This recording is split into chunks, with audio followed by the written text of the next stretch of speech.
Hi, everybody. Welcome to Call the Doctor. This is probably our 8th or 10th episode. Yeah, at least because we started in June, so Right. yeah. And tonight's show is going to be on vein disease. And let me take a few seconds to explain, before we introduce our illustrious guest today, who's a vein specialist, what a vein does for a living.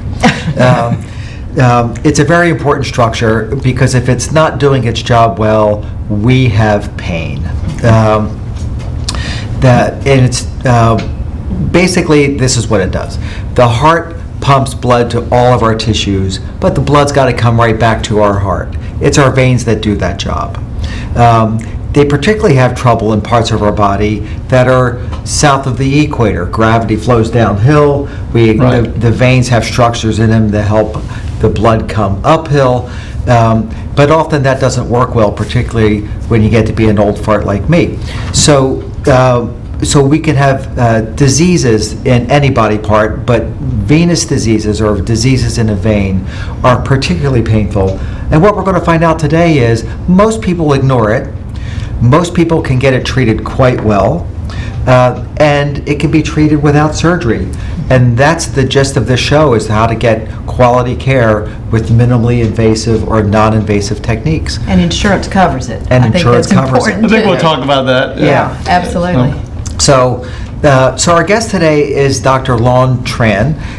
He's a vein specialist. He's part owner of the largest private practice vein clinic in probably North Carolina. And tell us a little bit about yourself. Yeah, well, thanks, Mark. I really appreciate the opportunity to come here. My name is Dr. Lon Tran. I am co-owner, like Mark said, of Carolina Vein Institute. We are probably one of the largest private vein specialists in the Triangle area. We have offices in Apex, Raleigh, and Chapel Hill area. Probably the Raleigh area would be the closest to you. I have been practicing treatment of varicose vein disease since 2003, so more than 18 years in this area. My partner, Dr. Ashley Vaquero, has also been practicing varicose vein disease at least the same amount of time. He used to be a world-renowned transplant surgeon, so he has a lot of credentials there. So we are very proud of our practice. We offer one of the most comprehensive practice in the area with personalized treatment for everybody.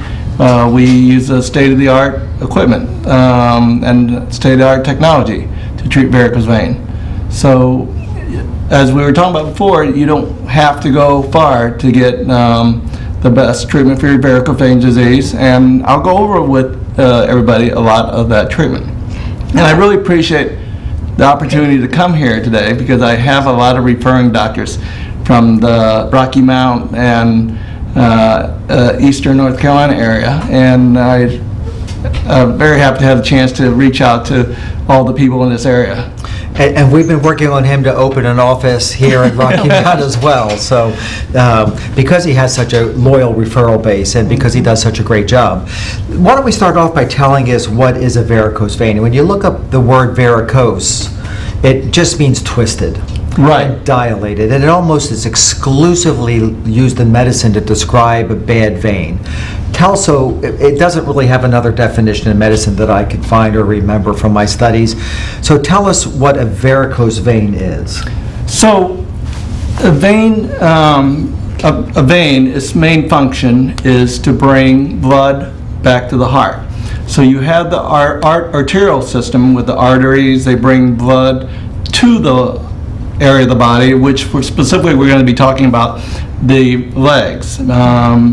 So the job for the vein is to bring blood back to the heart.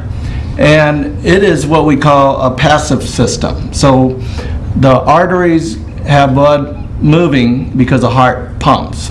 So the heart actually pumps the blood to the area. The vein doesn't have that. So the veins, the blood in the vein moves only because of the contraction or the squeezing of your calf muscles when you walk. Now, how that works is when you walk, your calf contracts and relaxes, contracts and relaxes. So that pumps the blood, but the blood has to work against gravity. So there's valves in the leg, in the veins, then the valves are one-way valve. Basically, they let the blood go one way and they close, one way and they close. Kind of like a snorkel. Right. That's a great analogy. So those valves, if they're functioning, they work great. For some people, and we'll talk about why that is, some people, those valves become leaky. So when the valves become leaky, initially a small amount of blood will leak every time the leg contracts. So with time, more and more blood leaks down into the lower leg because gravity pulls the blood down. Let me, just for clarification, it doesn't leak out of the vein into the muscle, it leaks through the valve into lower parts of the Right. vein. And does that make the vein dilate or Yeah. get bigger? Yes, gotcha. that's definitely part of the problem, because so as the vein gets more full, it dilates or gets bigger, and it gets bigger, it pulls the valve apart.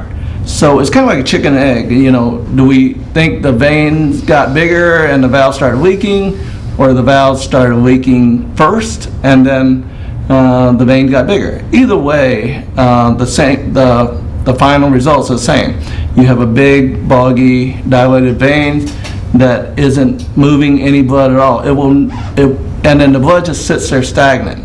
So as you realize, stagnant blood is not good. You have waste and toxin in it, so it sits there and irritates the leg. It can And cause a lot of pain with the distension as well. right, and also And exterior chemical. veins too. I mean, it like and I'm gonna be an example in a little bit because I went to Dr. Tran and wanted him to Does that mean come. you're showing us your legs? Yeah, well, I could be like. Let's one of bring a the girls. camera around over here. But I had sharp shooting pains in my thigh and in my calf. And my mother had varicose veins, and during my second pregnancy, my child sat on one leg.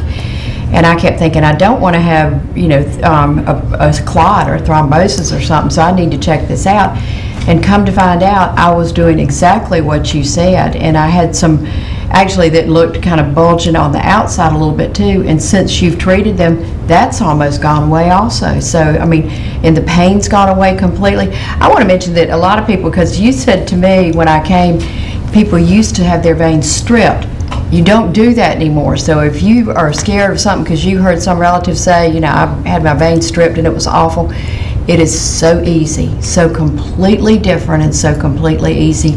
It took away the pain, and now I know that the good vein is carrying all the blood and functioning wonderfully.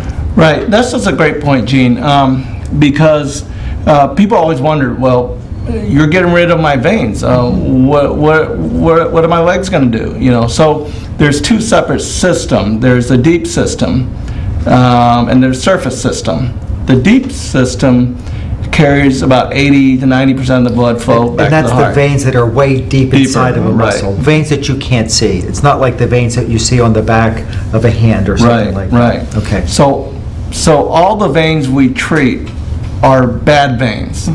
They're not doing anything. The blood is sitting there stagnant. So patients always ask me, are you going to help make the flow in that vein better? No, because first you remember that there is no flow in that vein. So that blood's sitting there stagnant, and the only time that blood ever comes out of your leg is at night when you're laying down. Then at that point, you negate gravity, and the blood actually has a chance to move out of your leg. So Because your heart's really, when you're sleeping, at the same level as your legs, because you're laying in a horizontal position. right. Right.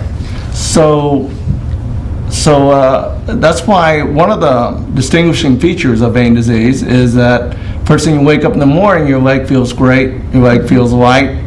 Not necessarily swollen either. Not necessarily swollen, exactly. And as the day goes on, your legs feel more heavy, more tired, and the pain starts getting worse until... Swollen. I mean, Yeah. my ankles would swell on that, on just mainly one side, but I really noticed it when I was riding a recumbent bike and I'd get shooting pains, in my calf and my thigh. I did it before I came tonight. No shooting pains. There you Took go. care of it. And you'll find most sources of pain in the human body are when you take one of God's cavities and stretch it. Childbirth, Right. for example, Mhm. kidney stones, cavities, abscesses. They're all when you take one of God's cavities and stretch it, because the stretch receptors translate, when they're stimulated acutely, translate into severe pain. And so in the walls of the vein, there are these stretch receptors. So if you Right. fill that vein with fluid all day long and they start distending, those stretch receptors are woken up. And it's an unrelenting pain that sometimes doesn't get better. Besides the getting up in the morning and walking around, then water starts flowing downhill story of vein dilation, what other causes of varicose veins can you teach us about? Well, as far as the cause of varicose veins, I would venture to say that 80% of the reason people have varicose veins is hereditary. Unfortunately, that's not anything. Meaning your parents, Yeah, you blame your parents. Right, there's not much you can avoid, unfortunately. And You have to men and learn to women. pick your parents right. Oh, I wouldn't have traded mine for the world, even Nor if would I I. got veins. But men and women both. I mean, men have them too, don't they? Right. Men do have them, and actually men, it's funny because most of my before and after pictures are men, because the men gets a really large, painful veins. Women tend to have, they have the big veins too, but they also tend to have a lot of the, what people call spider veins, and we call reticular veins. And actually, vein disease is actually more common than people think. And Out of 100 people, how many? well, most quote more than a quarter of the population. 25 out of More than 100. 23% have vein disease. And they think they just have to live with it? I think most people do. Yeah. Yeah. I thought I did. I mean, Yeah. I had no idea. And actually, I was telling Dr. Tran, I found him by Googling where to go, because I knew there wasn't anybody here. And since then, I've spoken to a number of doctors, as you said, at Boyce Willis, as well as Dr. Suchnick, and they said, oh yeah, we know him. We refer people to him. Oh, my practice has for years, Uh-huh. But Yeah, no, I've seen a lot from Mark's practice, and but I went in cold, and first thing he did was ultrasound and map my legs and drew pictures and showed me through ultrasound, which is, totally non-invasive, And totally painless. what was Right. going on. And then, and actually, the procedures were not very painful either. And I just wore compression socks for a couple days. And I mean, I'm just yeah, great I now. think we made great strides in the last 20 years as far as treating varicose vein disease.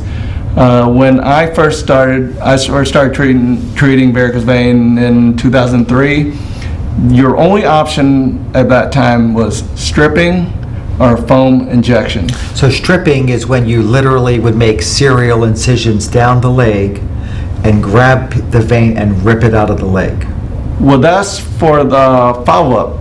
Will be people call mini stripping. The main stripping actually is they make an incision around the knee area, and then they slide like a wire, almost like a hanger, Inside up to the vein. inside the vein, all the way up to the inside leg, all the way up to the top near the groin, and they hook the vein there. And this is for the biggest vein that surfaces, the great size vein, and then you just pull and rip. You're scaring people. it sounds now. like it's a very No elegant study. more, don't Keep even in mind, Remember, this is try what that. we don't do. We don't do this. This is what we don't do. We don't do this. So that's the main, what people call ligation and stripping, and they tie the vein up at the top. And then what you're talking about is the ambulatory phlebectomy, where they cut and make, you look at where the vein is, you make a little incision, and you have a little special device, and you just pull the veins out individually. So you're physically destroying the veins is what they used to do, right? Now let's start talking about What you do now. the more modern things that we Yeah. do. But let's talk about some things first in more of a historical perspective. My daughter just had a baby and she had a varicose vein. What is it about pregnancy that makes varicose veins popular? And my best friend in the whole world is a bodybuilder, and she has varicose veins. Okay. Is it because of the physical activity? Is it still because of hereditary? To your first question, I think pregnancy is one of the other big reason why people get varicose vein. And most of us believe that women who get varicose vein during pregnancy is because their uterus, their womb, is sitting on a certain part of the vein and blocking the flow back to the heart. So with time, that dilation, like we talked about, damages the valves and then causes varicose vein. Varicose vein pregnancy is actually one of the interesting one that we do see, is one of the few that actually can get better. So most of the time, if you see that you have varicose veins, they're going to get worse. They don't usually get better. There's not much you can do other than to take care of them. But during pregnancy is one of the few times where you might develop a vein, and then a few months down the road, you don't notice anymore. But if the vein persists more than, I generally say about 3 months, then it's going to be permanent and it's going to get progressively worse. And as far as bodybuilder, yeah, that's an interesting point, because I was talking to you, I was curious about bodybuilders, because you see them on TV and they're strained, the veins are huge, and I'm always curious that if we actually did an ultrasound, whether we would see backflow in those veins or not. But I would venture to say the straining with time, the constant straining might put a lot of extra pressure on those veins, and I would probably say that you probably have to have predisposition to getting varicose vein disease to actually get varicose vein, because as you know, meaning getting back to you, it's a hereditary, or Right. your parents had to have a trend for that condition, Right. whether they had it or not. because you've probably Yeah. seen a lot of bodybuilders that once they stop bodybuilding, their veins go back to normal size. I have not been hanging around them like you have, so I can't give a testimonial for that, but. Well, you okay. may have to send me some bodybuilders for me to check their I will veins. send her to you. In fact, during the show, she texted me and said. she's Oh, making an okay. appointment. About that. Good. So, Well, what look- happens if they're not treated?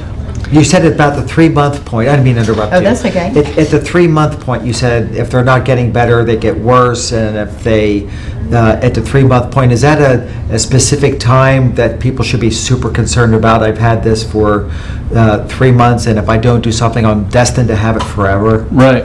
Okay. Well, varicose vein, as I said, and pregnancy is only one of the few that the vein might go away. If you have a varicose vein and you've noticed that it's been around, it's just going to get progressively gets worse. So most people think varicose vein is a cosmetic issue. I would venture to say that 80% of my practice is medical, and probably only 20% is really cosmetic.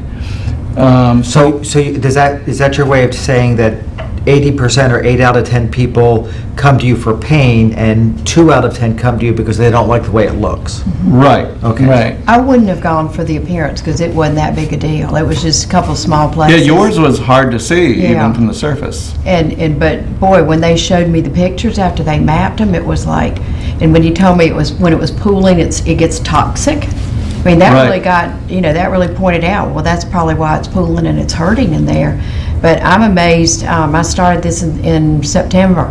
Of course, one thing, if Medicare is going to pay for it, which in my case it did, you have to wear compression socks to prove that they won't make it go away for a period of time, which is not a big deal. And then you go in they will pay for it once you did that. But I cannot believe that, I mean, literally I rode a bike as hard as I could before I came and had no pain. And I used to always it was like a knife being stabbed in my leg. That's great. Yeah. So if it's not the excruciating pain that you had, what are some of the reasons why people don't come? Well, obviously, They don't know. they don't know, Uh-huh. right? Right. And that's one of the reasons why we do this broadcast, is because people need to know that there are conditions, almost any condition today, but particularly painful conditions, you can get treated at any time without a significantly invasive procedure for most procedures today. One of the arts of medicine is to develop procedures over time compared to when we were kids and Right. when we trained.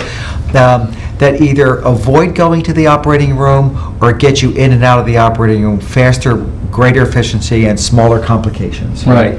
And if you can treat something that used to be treated in an operating room non-invasively, then that's really the state of the art of medicine, and that's the direction that we all should be moving towards. All innovations in medicine should try to put me out of business, right? As a surgeon, whether it's a pill or a non-invasive procedure like you do, if you can put me out of business, or any surgeon out of business, that should be the goal of medicine, right? So tell us some of the techniques that you do to treat vein disease that are non-surgical. Right. And I presume that they're the same whether they're the 8 out of 10 that are pain or the 8 out of 10 are cosmetic. Is that a true assumption? Let's take a break, and so people will be wondering what they are while we're taking a break, since we need to. That's a great idea. And the minute we get back, we'll jump right into telling how, I can tell you, it's just wonderful. It barely Perfect, hurt. yeah. It was great, so. So we'll see you on the backside of this commercial.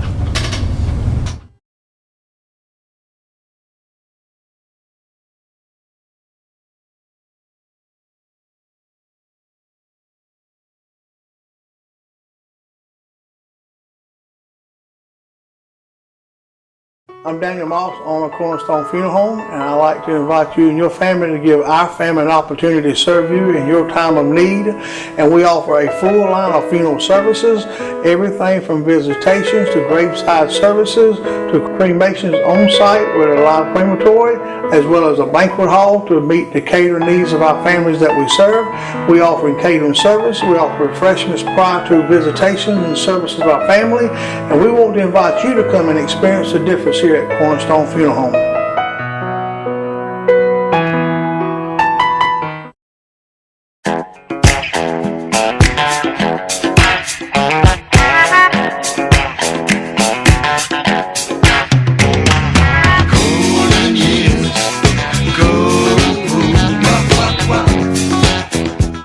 We're here to invite you to the Darkside Haunted Estates, which is now open for this year's haunt season. Come visit with us and experience a quarter-of-a-mile hayride that's going to take you through our ghost town and then drop you off on our walking trail. Now the walking trail is a half-mile walking trail that's going to take you through at least 20 buildings on the estate. After being in this haunt business for over 27 years, we know how to scare you. For ticket information and operating dates, go to darksidehauntedestates.com. That's darksidehauntedestates.com. We're not just another haunted house. We are a haunted adventure, and we're waiting for you.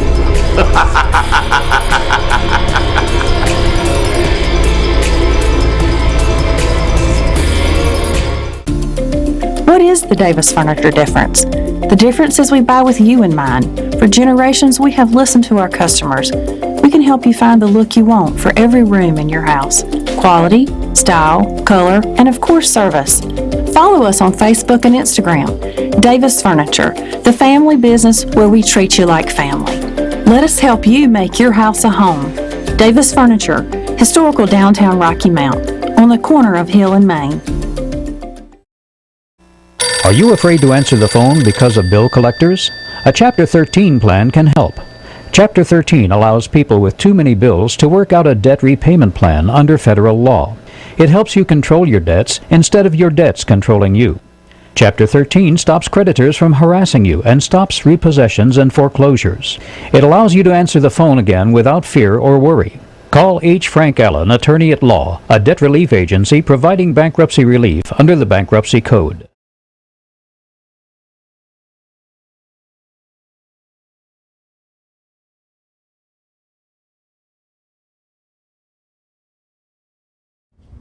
Welcome back to the second half of our Call to Doctor show, where we have Dr. Lon Tran today talking about varicose veins and how they can be treated with the emphasis on non-surgically.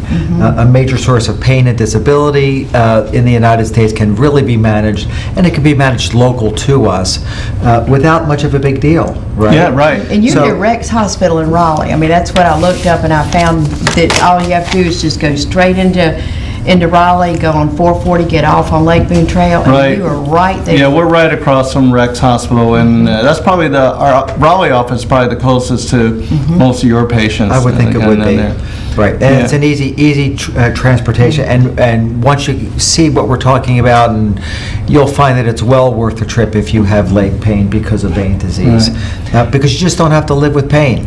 So- Tell us, we ended the first segment with you telling us about how, beginning to tell us about how varicose veins are treated. So as we alluded to earlier, the treatment of varicose veins in the past have not been, let's say, kind. It's been brutal per Right, se. right. And actually, even the funniest thing, then way back in ancient times, they used to beat on your varicose vein. So, There you go. That'd make it worse. So when they beat on the varicose vein, it causes a clot, and the vein goes away. Right. We stopped doing that, but then we moved to stripping. That's the old Bible and ganglion Right, substitute. right. Yeah, So, okay. stripping is what, even when I first started, stripping and foam injection were the only two options. Obviously, foam injection was much better, and we can talk about that too. But as far Is that done anymore? oh, that is definitely actually one of the best ways to Okay. treat varicose vein. And the Okay. company that developed it came to watch you do it right because you and your partner are so good at it? Right. So I started doing foam injection way back when it started. What is the foam? The foam is polydocanol or sodium tetradecyl sulfate. It's a detergent. There's only two medicine approved by FDA for treating varicose vein. So the reason is we started using it as a liquid. So the liquid works. It just doesn't work as well. How does it work? Basically, it's a detergent. So basically, your vein walls have a fatty lining in it. So when you inject the medicine, it dissolves that fatty lining. Right, so causing them to collapse. don't inject your veins with Tide. Right. So initially it worked very well as a liquid, but when you inject a liquid, you can't see where you're injecting. You can't see the medicine flow. So the foam would show up on an X-ray or an ultrasound Right, and machine. I'll show you some pictures of So we that. have some, you brought some Video, videos yeah. with you. Okay, great. And also foam displaces the blood, so pushes the blood out of the way, so that There's greater contact with right, the contact, agent, exactly. the medicine So against there's more the wall. surface area in the foam, so that makes the medicine work extremely better. Right. So that's one of the things we talk about. So as far as treating varicose vein, the main thing we talk about initially is what takes the place of stripping. So your surface system, you have two large veins. The great saphenous vein that runs along the inseam of your leg. These are the veins in your leg. Yeah, and then there's a small saphenous vein that runs along the back of your calf. So those two veins are like the trunk of a tree. So usually in our field, we want to take care of that first. So the options to treat those veins used to be stripping. But now most or not all of us do the non-invasive procedure or minimally invasive procedure. They're divided into the thermal ablation and the non-thermal ablation. So that means you put heat inside. Yeah, so either heat or no heat.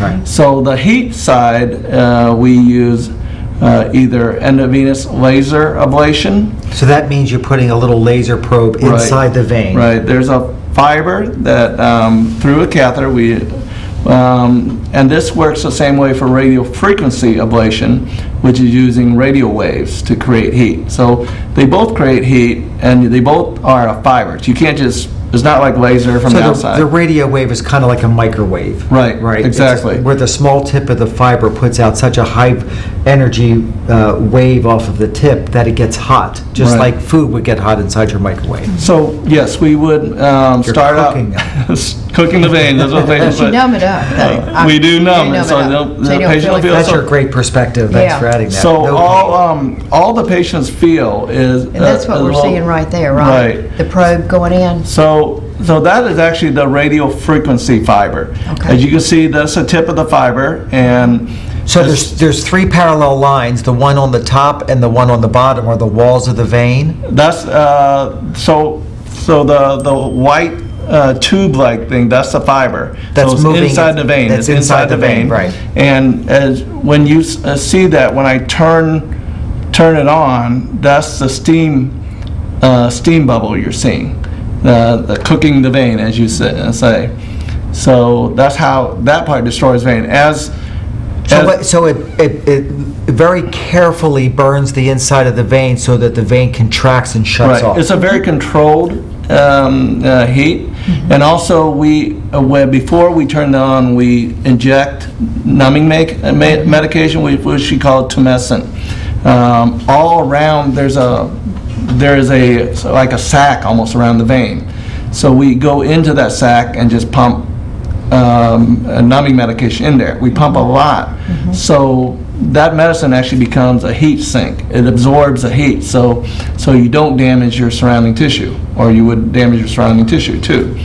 While at the same time making it totally numb so they don't feel the procedure. Right. So it does two things. It numbs the vein, and it also serves as a heat sink. So once we turn it on, and then we just pull it out slowly.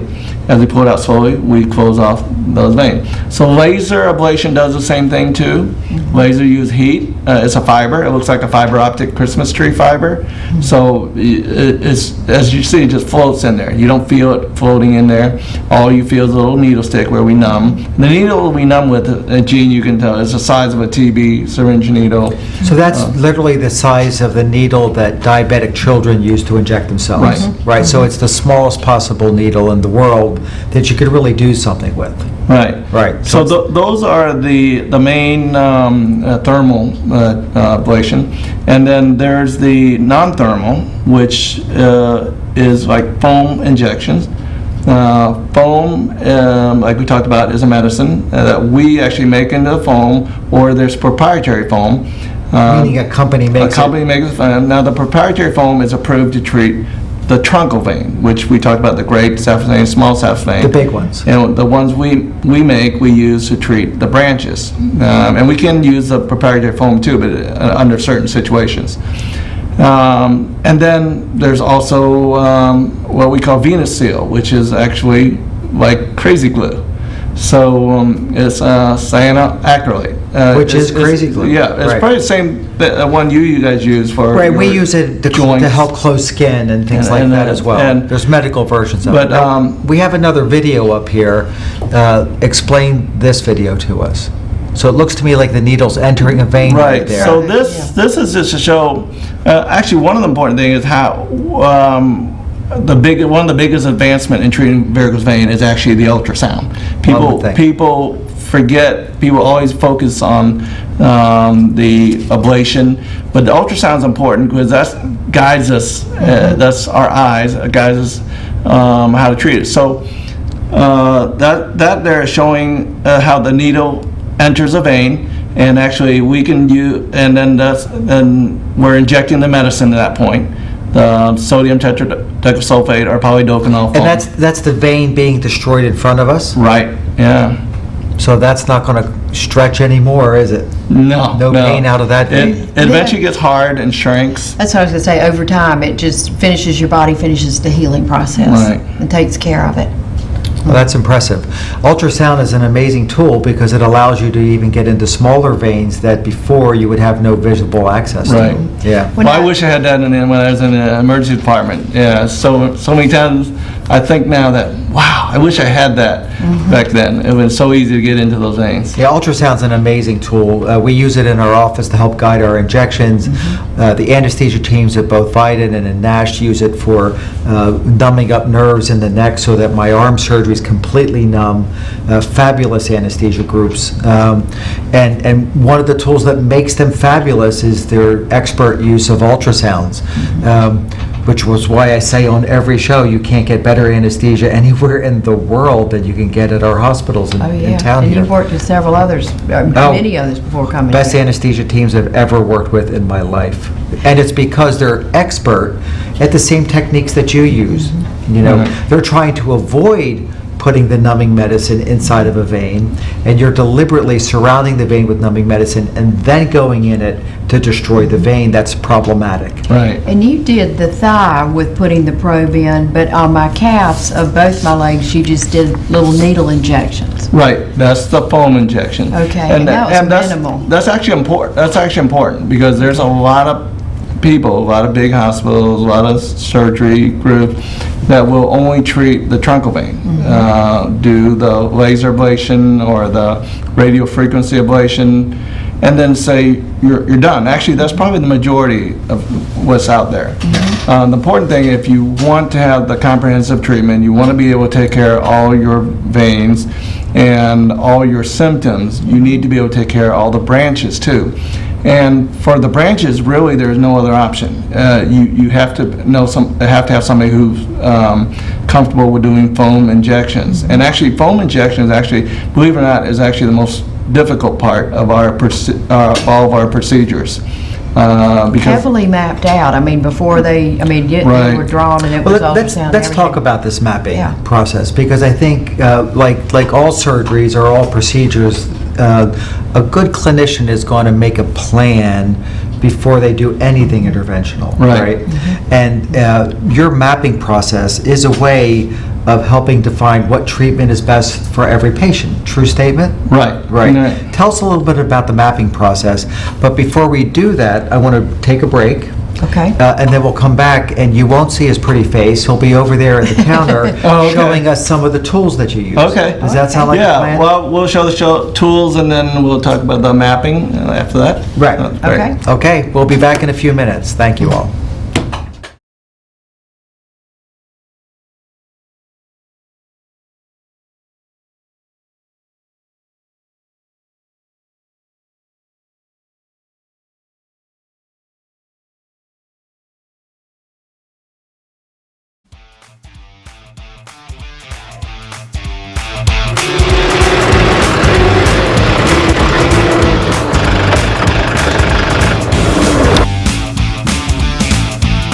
This is Nicholas Bellamy at Premier Equipment. I'm going to talk about the 4540 Mahindra. It's 38 horsepower, full cylinder engine. The weight of this tractor is 4,000 pounds. This tractor is perfect for bush hogging, distance, small garden, a hunting club tractor. Comes with a 7-year warranty, 2-year bumper to bumper, additional 5-year on the powertrain. You can have this tractor for $200 a month, and we have 20 of these tractors in stock. Premier Equipment is open during the week from 8 to 5:30 and on the weekends from 8 to 12. The tank is on E, and your low tire pressure light is glaring at you again. You do not have time to wait in line and pay to put air in the tires, and you certainly don't want to get out of the car in the cold and pump gas. What if you could pull up to a gas pump and have an attendant run out to greet you to pump your gas, clean your windshield, and put air in the tire, all for no extra charge, while you step inside and enjoy a made-to-order breakfast or lunch? Does that kind of full service exist anymore? It does, at JD's Grocery and Grill, a service station created to bring back the full service experience to all customers. JD's Grocery and Grill is a full service gas station. Eat in restaurant with tasty made-to-order food and a grocery store all in one. The staff at JD's Grocery and Grill is ready to field all requests and will help you find anything you need. Call them today at 252-972-5000 or stop on by at 1240 Atlantic Avenue. Store hours, Monday through Saturday, 6 a.m. to 6 p.m. Grill hours, Monday through Saturday, 6 a.m. to 2 p.m. JD's Grill and Grocery, at the heart of great food.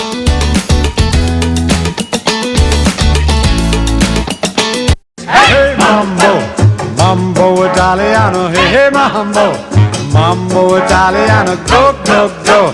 You mixed up a Siciliano, all you Calabrese do the mambo like a crazy with a hey mambo. Don't wanna tarantella, hey mambo, no more mozzarella, hey mambo. Mambo Italiano, try an angelada with the fish bacala and then hey Goomba.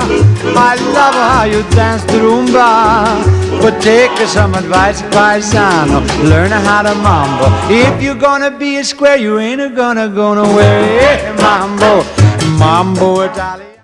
Make any day special by coming into Ribeye Steakhouse in Nashville. Come on in and enjoy our legendary tender and juicy Omaha Angus ribeyes. And try and share our seafood entrees, your choice of shrimp, flounder, or oysters. And especially don't forget our famous salad bar with all your favorite fixins. If you want to give that someone special something to revel in, Ribeye's gift certificates can be made to order. And as you're looking for somewhere to host a business meeting or special event, you can reserve the Angus Room. Ribeye Steakhouse of Nashville, over 10 years of great food.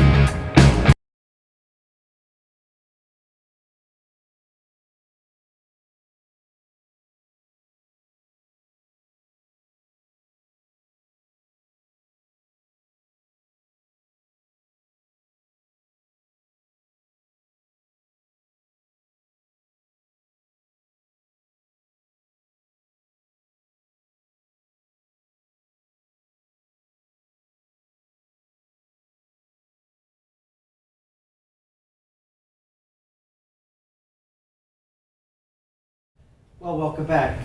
Doc is going to show us some of the tools of his trades spread out on an operating room towel on the back table here. Lon, explain some of the instruments that you have in front of us, in front of you, Yes. and how you use them. So we talked a little bit about the entry. So all the thermal procedure needs an entry. And our entry is really just a needle stick, nothing more than that. So this first one is the catheter, basically like an IV catheter that you put into the vein. We use the ultrasound guided, like I showed the needle before, guide the catheter into the vein. And then through that catheter, we put the different fibers. So this one is the radio frequency fiber. This is the one that uses radio waves. I'm going to see if you can see that. Radio waves to heat the vein. So basically, the catheter would be in the vein, and then we would thread the fiber through there. So actually, we take that out, and then we put the fiber through there, and it goes into the vein. And how long do you leave it there? We actually leave it just 7 seconds at a time. Okay. So just 7 seconds to heat the vein, and then we move. And this is a laser fiber. I don't know if you can actually see the fiber, but it looks like a fiber optic Christmas tree fiber. And it does the same thing too. It basically goes into the catheter too. And as we go up to the top. Are they all equally effective? Do you pick one over the They other? are. That's actually a great question. They actually are almost equally effective. They are generally about 90 to 95% effective. How we choose them actually depends on the size of the vein, how tortuous or how curvy the vein is. Also, The fiber optic being Also, more unfortunately, one of the decisions we have to make is what your insurance company will cover, because different insurance company will cover different procedures. But the good news is that they are all pretty much equal. Right. We actually use every single one of these on here. We use the radio frequency, the laser ablation. We also use the glue, the VenaSeal, and the foam injection. So we use all those procedures, and they actually work just as good, all of them. And it's very fast. It's over before you even know it. And come on back over here, and we have a bunch of questions that were called in on the show, because it's called Call the Doctor. And if you could. One thing that people would really like to know, and you could address this very easily, is if a person comes in and has it done, can they go back to work, or do they have to convalesce or keep their legs up? No, that's a nice thing. In the past, we always said stripping takes about 2 to 6 weeks recovery. All of our procedure, pretty much you can go back to work the same day. Even bodybuilding? As a matter of fact, I have a patient who was a construction worker who went back to work the same day. Then he told me the next day he went to work, and I'm like, wow, how are you? He was perfectly fine. I could have gone straight to do whatever. I mean, I could. In fact, I think I went and did a TV show for Sandra at WHIG later that afternoon. We actually encourage you to be active after the treatment. Yeah, they told me to walk. They said don't, and I'm not one to sit much anyway. But they said keep. So that was perfect for you. Keep walking. And how long does it take for them to go away once they've been treated? Generally, I tell people it takes about, for the big veins and even the small veins, about 6 weeks.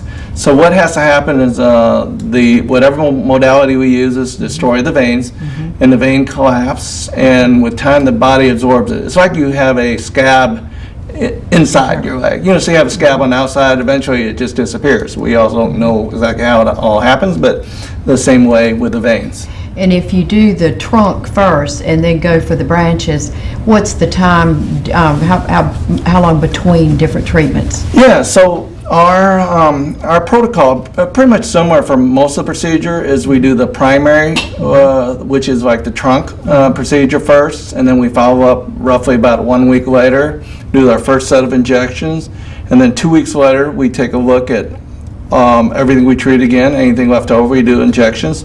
So in general, I tell people about 3 to 4 weeks for the whole set to complete. And you don't have to keep the compression hose on the whole time. Just get one pair and use them for everything. And you don't have to, I think it's just the one night and then all day for 2 or 3 days, and that's it. Right. And people always tells me they hate hoses. And I told them our goal is to get you out of hoses. Yeah, Right. very quickly. Yeah, they're very tight, very compressive, and often painful, particularly when they're placed over an incision, Right. right? Yeah. And I've got one more question that somebody wanted us to ask him. Is there any medicine that you can take to treat it for the pain and whatnot? Not the pain after the procedure, but if somebody has that and they're thinking, well, I don't know if I'm ready to go to that extent, even though I'm telling you, it's a piece of cake, folks. But anyway, pain-wise, most people don't take anything more than anti-inflammatory, like Motrin or Tylenol. And does that help? Oh, yes. That's usually enough. And actually, a lot of our patients don't take anything after the procedure. I can count on one hand how many times I prescribe narcotics in a year. And actually, I think this year I have not prescribed anything at all. I didn't take anything, and it wasn't because I was being a martyr. I didn't need anything. Right. Most people, Motrin is fine for them. That's amazing. So somebody has varicose veins. When should they be treated? Is there a reason to wait? Actually, there is probably no good reason to wait. Reason being that the longer the vein sits there, more likely it causes complication. And we talked about the big stuff, the ulcers and the blood clot, but even varicose veins sitting there, the longer they sit, they can cause skin changes, and also pigment change, discoloration, and swelling. And the earlier we treat them, the less complicated it is. Right. So we can treat them all the way into, I have some pictures, but all the way into the big bulging veins you normally treat. Let's look at some of those pictures, and also the ulcers too. Did the veins cause the ulcers? Well, this is one patient. It's probably one of my worst patients we've had. That's like you, Mark. And No, my legs are much sexier. as you can tell, his veins are very curvy. So actually, I treated him a long time ago, but even if he presented now, we wouldn't be able to treat him with all the laser ablation we had because his veins too curvy. So we actually treat him with foam injections alone. So this is before. And I've seen a lot of men in and shorts that's like after. that. Wow. And that's the same guy. So. Aren't That's you impressive. surprised? It is And impressive. there's no cutting, and we treat him all with just injections alone. And Well, that's I'm sure impressive. he was uncomfortable with the way Right, they were before. right. Plus, you always feel like you're looking at his. And we it can go could to the get next- nicked, And you could bleed badly too. if We you go to the get next hit. patient. Okay. Now, she had, and that's a lady, she had, most of her stuff you see is down below, but her problems come from that truncal vein, that great South vein that runs up the inside of inseam of her thigh. So we treated the first part with a laser, then we followed by injection, so that's before. Okay. And then you move to the after, please. That's after. Unbelievable. And the fabulous part is, I'm sure they hurt and they quit hurting. Not only, I Right. mean, cosmetically, it's wonderful, but in my situation, I wanted to quit hurting. Yes, also, and I some was people wondering- some people don't like you, don't even see much as far as vein. Okay, Yeah. we can move to the next one, please. Okay. Also, young lady, so different age. She was probably in early 30s.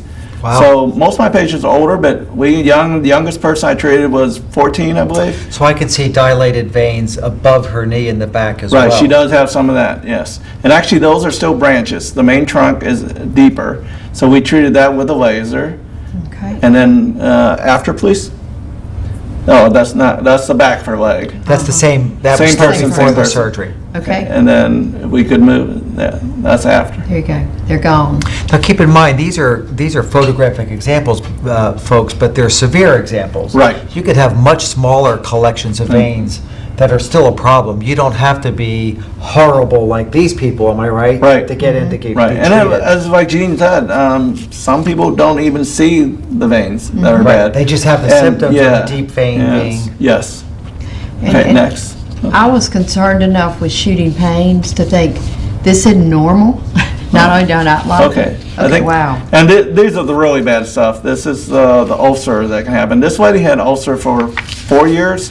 She was actually referred to us by a podiatrist. She was on her third graft, They were going to try and graft it because it wouldn't heal. And by graft, you mean taking skin from a Another- donor person or another part of her body and putting Right. it on there, hoping that it would Well, heal she's it. had 2 failed grafts, and they were about to do a 3rd graft, and he decided to refer her to me.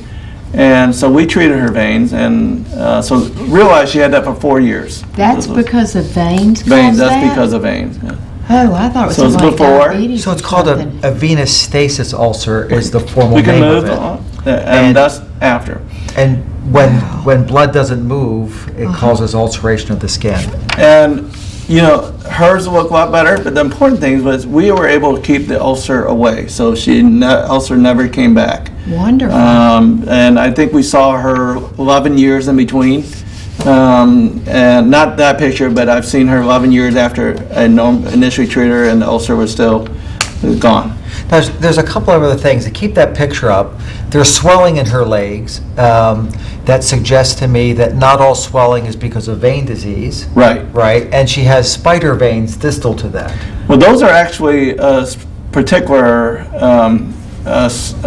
they have a particular name. It's called corona phlebiticata. Why that's important to us is I think it translates to crown of veins. Why that's important to us is when you see those veins down the ankle, it tells me that your truncal veins are bad. Because gravity pulls all the blood down to your ankle, and down the ankle, there's nowhere for those veins to go, so it's like an explosion of veins. So that's something that somebody could easily identify that Right. suggests, even if they don't have an ulcer, that they have diseased veins Right. further up. in Disease their vein leg. further up, and, you know, most time I don't need to do an ultrasound and tell someone they have varicose vein problem if they have those veins. So a lot of people who say they have purple ankles, that's what a purple ankle is. Define what a spider vein is. Spider vein is actually just another continuum of varicose vein. So they're just the smaller surface veins. So we actually don't call them spider veins, and insurance company doesn't call them spider veins, but we usually call either large vein, medium vein, or small veins. And the spider veins fall into that category. The important thing is if you do have a lot of spider veins, it could mean that your bigger veins are bad. And if that's the case, if someone were to try and treat the spider veins alone and do not treat the bigger veins, it's like you're trying to drain a pond and you got a stream still feeding it. Come right back. It's either Can they cause pain? Spider veins? spider veins actually can cause Yeah, pain. yeah. Yeah. I've actually, and I've been guilty in the past of telling patients, and when I first started, I told patients, I don't think your pain is from the spider vein, but I had this one patient who swears to me that her spider vein in the back of her thigh causes pain every time she has her period. And I said, well, let's treat it and see what happens. I can't promise you that, and lo and behold, she got better, and she was so happy. Well, and mine hurt too, by the way, but when you did the branches, all of a sudden it mostly dissipated and it doesn't hurt at all. It's amazing that took care of it. A couple quick things. My parents used to tell me to quit crossing my legs, that I was going to make, it makes your veins worse. I would like to know about that, but I also would like to know if people who are overweight, if that contributes to it. Yeah, crossing your legs is an old wives' tale. It doesn't do enough. cool. It doesn't do enough to patients. Patients ask me that all the time. You asked also about Being overweight. overweight. Weight can make varicose vein worse, but multiple studies have shown that being overweight doesn't cause varicose vein. So if you have varicose vein, it can just make it worse. One thing that's interesting is actually a lot of people who've lost a lot of weight, who had bariatric surgery, then all of a sudden they notice the veins, because the veins were always there, but they were hidden because they were their weight. So actually when they lost weight, the vein became more prominent. In short, we're running out of time. You have a success rate that is far greater than most treatments that any surgeon can quote to any patient for any disease, right? You're having 95% success rates. What do you attribute that to? Not that surgeons can't deliver an excellent outcome most of the time, but it would be unethical for me to say to somebody that I'm doing a carpal tunnel release on, I give you a 95% chance that you're going to hit a grand slam. I can tell them that in my experience, 99% of the time we hit a grand slam, but you can't promise any patient anything. But your statistics argue opposite to that. Part of that, we're fortunate that the technology we have available are very effective. But each technology alone doesn't give you that success rate. I think you have How to you use use all the the different technologies together. And I think that's the part that makes us so special. We're dedicated solely to treatment of varicose vein disease. So For decades. I so, mean, you've so really been yes, doing it a so long time. so everything we have is geared towards the treatment of varicose vein. So we're very comprehensive. We're very detailed.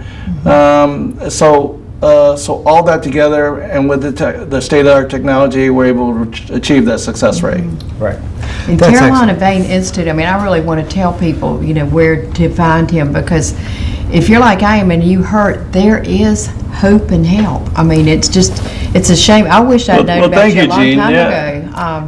And it's true, and you don't really always have to go to Raleigh, although that's our closest office. Most of the conditions that we're going to talk about on the show emphasize that you can stay local for superb, state-of-the-art treatment like my partner does. You can get most of that care done locally. Unfortunately, you don't have an office here yet. But He's trying to convince me. But he We're will. kind of spread out All right. right now. So but give me, yes. I take the end of every show to espouse the benefits of COVID vaccination. Don't anybody hang up yet. Tell us, part of the problems that we have with COVID vaccination is the hesitancy because they read baloney on Facebook or something like that, or TikTok or something about it causes diseases. One of blood clots. Blood clots in your case, and pursuant to the question I want to ask you, does the vaccine cause blood clots? And if it does stimulate blood clots, is it doing so in somebody who is destined to have one real soon anyway? Or is it causing a blood clot at a far inferior frequency compared to what you could get if you get the disease? Because the disease itself can stimulate blood clot formation. Right. I think you're right. And part of the hesitancy of vaccination is the concern about blood clots. And we hear about, one of the vaccines are more likely than others to cause blood clots. But actually, the incidence of developing blood clot is way worse with coronavirus. As a matter of fact, By hundreds of times, right, correct? right, and that's you're much more likely to develop blood clot with COVID infection than you will a vaccine. And I think most of the ER doctors right now, if you're in there short of breath, the first thing they worry about is a blood clot to your lungs from the coronavirus infection. So, I think, I know people are concerned about vaccines and blood clot, but I think you're far more likely to develop a blood clot from the coronavirus. Absolutely. Probably one of the leading causes of death from being infected by COVID Right. is the blood clot. I think that's a major pathology right now, right? It is. Everything is related to blood clots in the lungs and in the legs. It is. And so folks, remember that almost 100% of doctors are vaccinated. Only 57%, I guess, of the Americans are vaccinated.